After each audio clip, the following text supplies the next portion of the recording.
Hello and welcome back to the Villa Filler podcast. I'm here as always with my good friend Dan Wiseman. Dan, it's the morning after the night before. Manchester United 4, Aston Villa 2.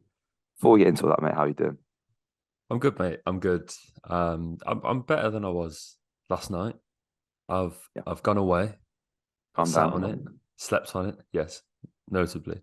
Um, I'm feeling a little bit better, a little bit brighter. I think you always wake up the next day, or me anyway, feeling a little bit more optimistic, a little bit sort of. It's all a bit more rational in the mind. It's not as emotional, not as reactive. And I think we can take a lot from last night. I think we can take a lot. I think the scoreline is harsh. I don't think it paints a picture of the true game. And I think if it's the first team, like our first choice 11 that plays that game, I actually think we might have won it. So yeah, based on that, mate, I'm feeling a damn sight better this morning than I did about 10 o'clock last night. I know what you mean, mate. I think what I found interesting about this one, I think first I do think because I think the reaction last night from some, not all, was over the top. I don't want to include yourself there, Max. I don't think you were like sack Emery, and I don't think anyone else was. But watching that, I generally thought that it was a combative performance, and we set up Yep. with a weakened side, but we still took the game to Manchester United, and we highlighted it in the review of the last game, mate, and the preview of this that it was always going to be difficult to, can you repeat the same trick twice in a week? Can you do the double over them realistically without an array of world class players at your disposal? If it was a Manchester City doing the double over Manchester United, you would perhaps expect it, but not Aston Villa, especially with the team that we put out. But again, like I don't really have any qualms with that if I'm being honest, mate, because you look at that side and Consa's somebody who is, for at least the foreseeable, going to be somebody that's nailed on. Ash, good to see Ash back in the side. I think he deserves it. Um, got a standing ovation from the Manchester United fans as well yesterday, so that was always nice. The likes of McGinn, obviously he didn't start in Emery's first game. Ings didn't start.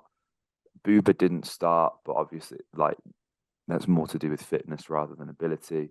Callum Chambers hasn't started, and the elephant in the room is Robin Olsen. Um, we'll get into that one a bit later.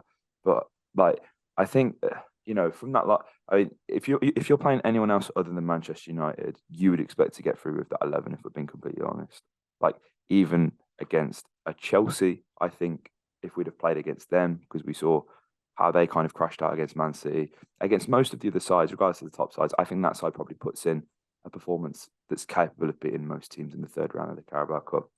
But I think he's got to take a look at everybody, right? And there's no way he can assess people without giving them serious minutes where he can. And of course, we've all spoke about how nice a cup run would be, mate. But if you're going to experiment with your starting 11 and if you're going to do it early on, then this was absolutely the game to do it. Yeah, yeah, absolutely, mate. Our main focus is getting points on the board in the league, and I have good confidence going into the game at the weekend. Despite Brighton being a very good side. And funnily enough, we lined up in a very similar shape to what De Zerbi's Brighton do going into this game, and the lineup was interesting. I saw a few people questioning it online and stuff like that. I think it was a case of uh, getting some fitness back in those boys. You mentioned Boober and stuff like that. I think it's getting a full flavour of the squad going into the weekend. I sort of mentioned after the first Man United game that I didn't feel like the Steven Gerrard playbook had been totally thrown out of the window. I think there were some similarities to Gerrard's kind of lineups. And I think in that sense, Unai's going to want to see a bit more of his full squad before he makes a total decision on what his strongest 11 is going to be going forward. And I do think last night in some good performances and in some bad performances, he's got a better idea of what that's going to look like.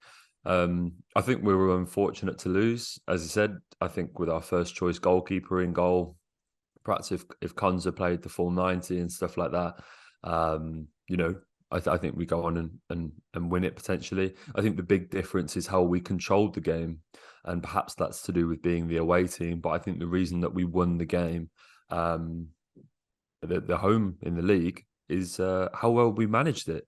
Yeah. It's something I didn't mention on the pod, but I think how many Villa sides, after they concede that goal just before half time in the home league game, just fall apart in the second half? They just collapse. I thought it was going to happen, and we managed the game really well. And that's the one thing that I don't think we did last night. I mean, we conceded 19 seconds after the restart, after we took the lead.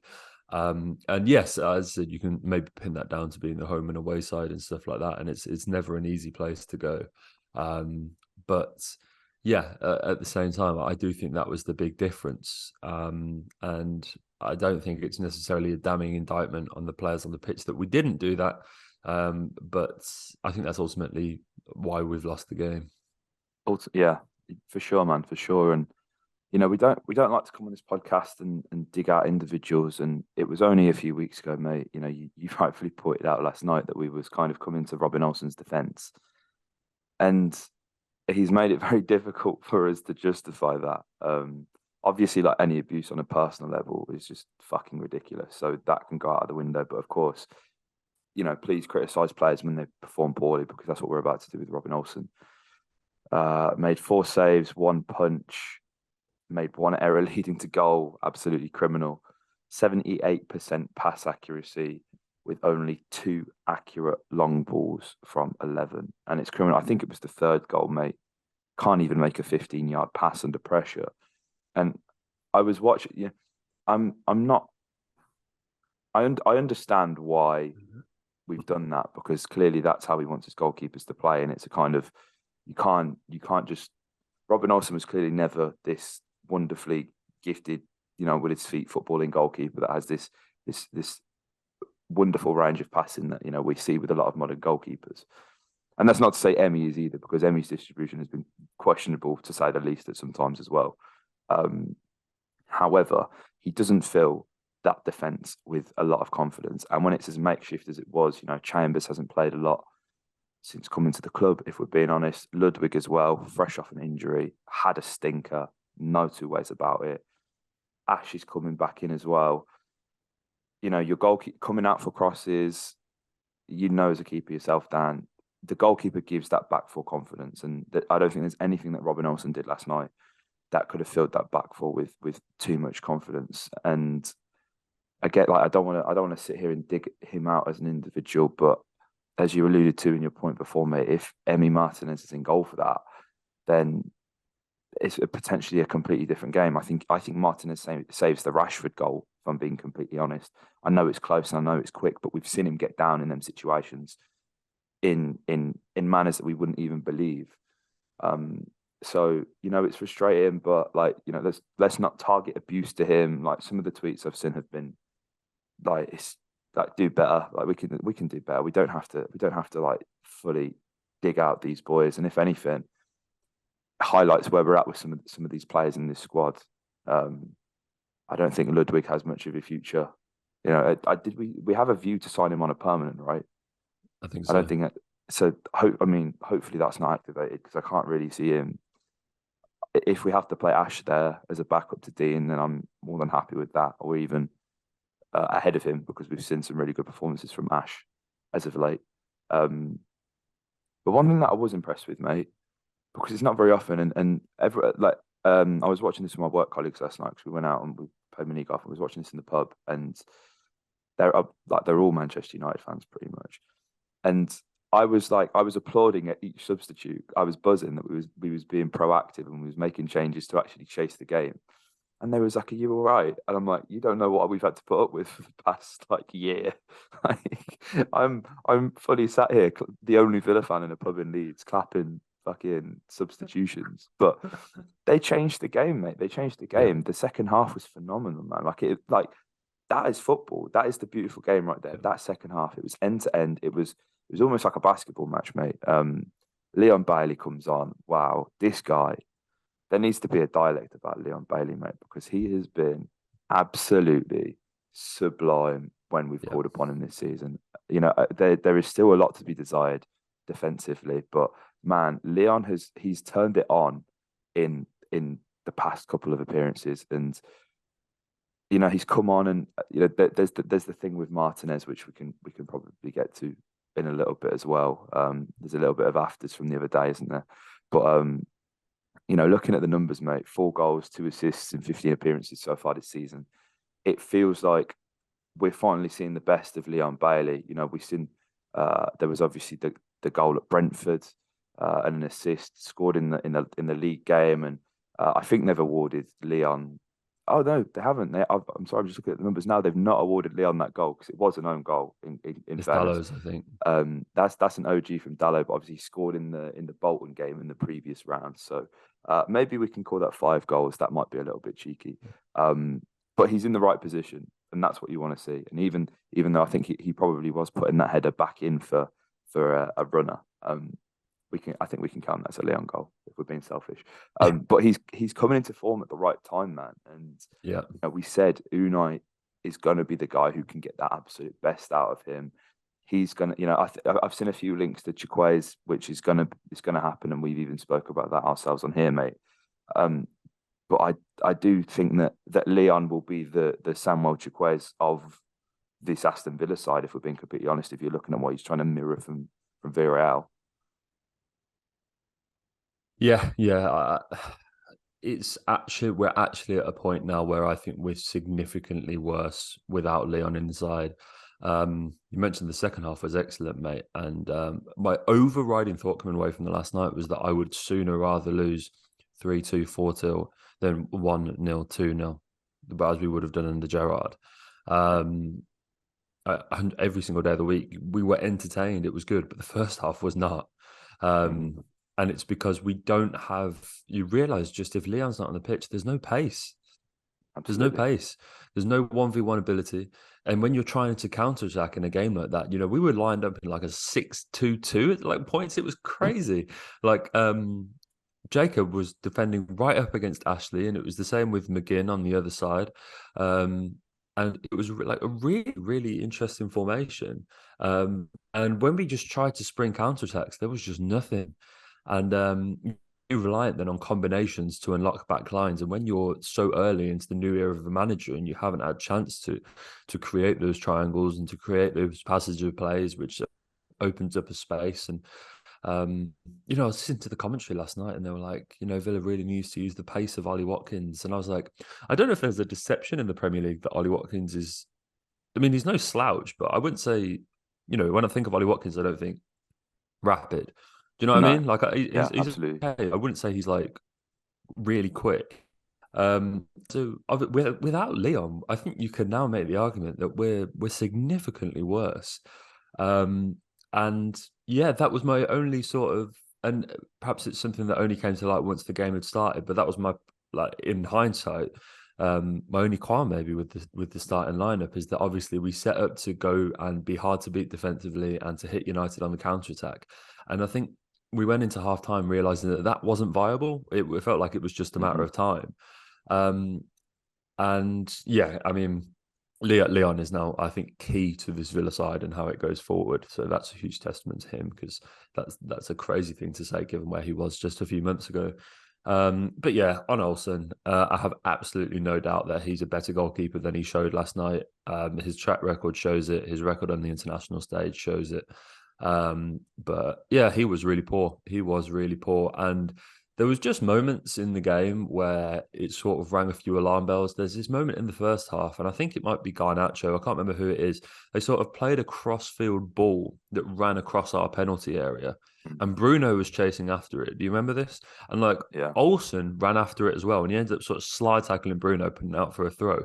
But I've never seen a man move slower in all my life. Oh my God. It was like watching someone run in slow motion, mate. I was like, I know I'm not It was expecting giving less. Mark Bunn, wasn't it? It was giving Mate, Mark Bunn. honestly, like the man couldn't move. And yeah, the passing was poor. But this is like, I saw someone make a really good point on Twitter, and it's something that I sort of referenced in how United have managed to build a team that facilitates for David's ability to play with the ball, and that they drop really, really deep to receive it. And obviously they've got a second goalkeeper now in Dubravka that's not exactly famed for his distribution either.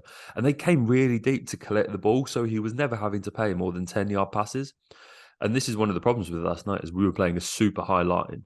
and it caught us out time and time again. And we had the warning signs in the first half with all the offsides.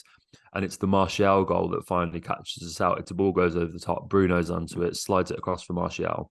And that ball over the top with our high line was tried time and time again. And they finally got it right, and it cost us a goal.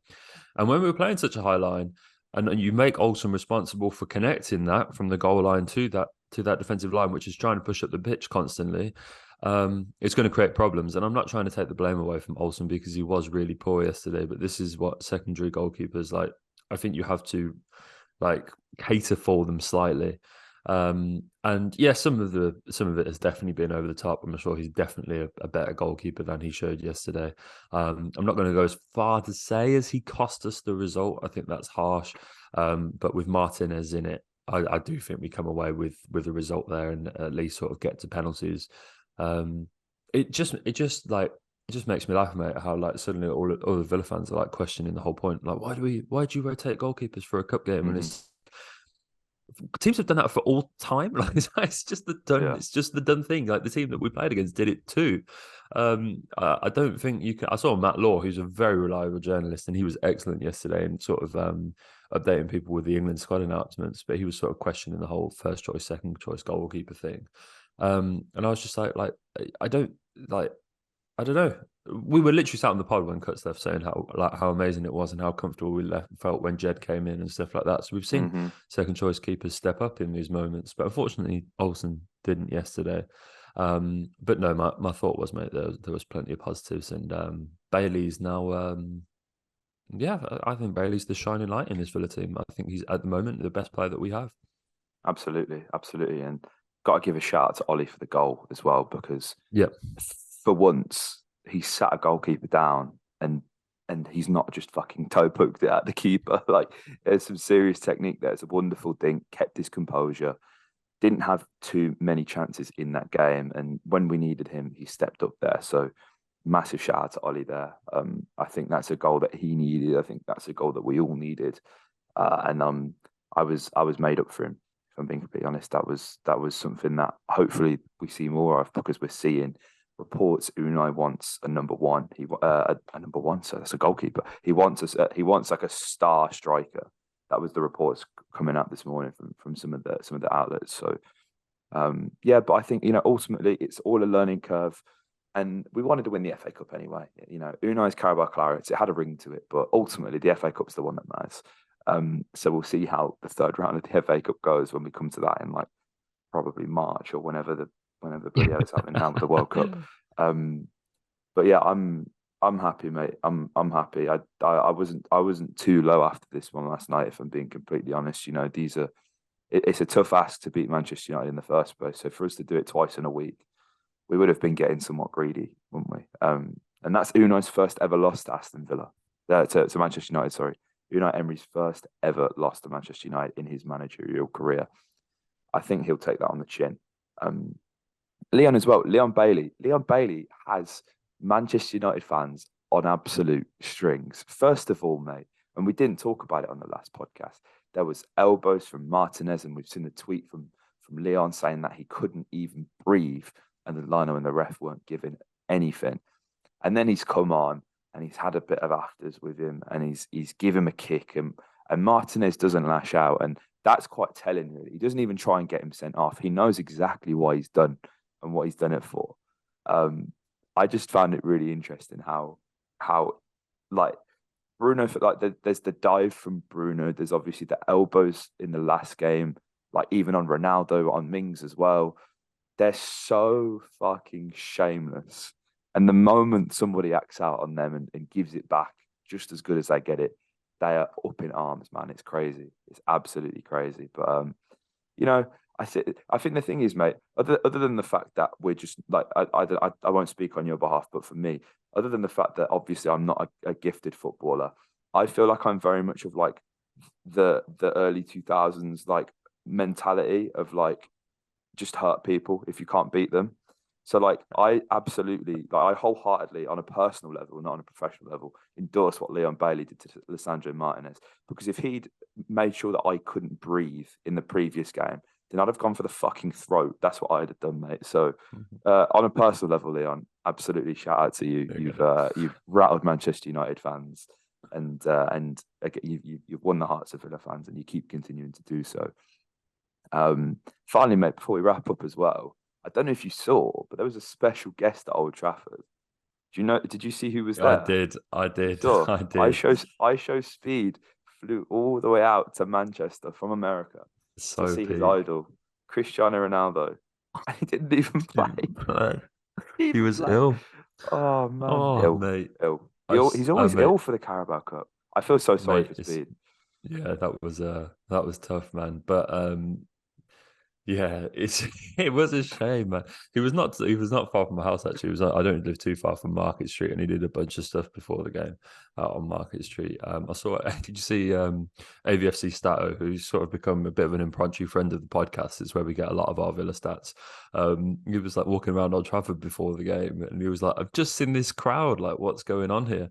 And it was it was high show speed, and he was like stood like 5 yards away. It was funny, but yeah, he got a lot of time airtime on Sky, He did. which was interesting.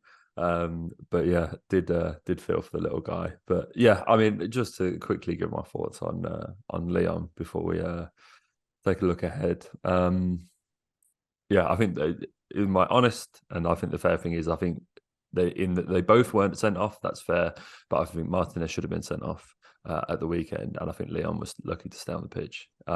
If I think if there's VAR, Leon gets sent off last night, rightly or wrongly. Yeah, absolutely. So yeah, I think the fact that we can hopefully you draw a line under that, and that there isn't too much going forward. Because I don't know, like we don't want these sort of incidents where we play Man United away, further down the line, and suddenly Leon's got it in for Martinez.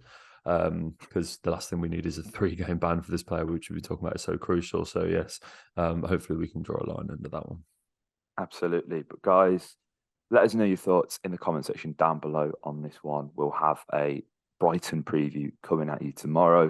If you haven't already, check out the shorts, check out the Instagram at VillaPod, check out our TikTok at Heart of the Holte, where you'll see clips of this podcast. And yeah, stay tuned. Make sure you subscribe if you're not. We've grown really nicely over the past month. And I think we can hit 6,000 subscribers before the end of the year. So fingers crossed. And there will be content for the World Cup. We don't know what yet, but we're gonna cover the World Cup because it just makes sense. We'll probably at the bare minimum cover England and then whoever our lads are playing against. But yeah, if you enjoyed, like, comment, subscribe, and up the Villa.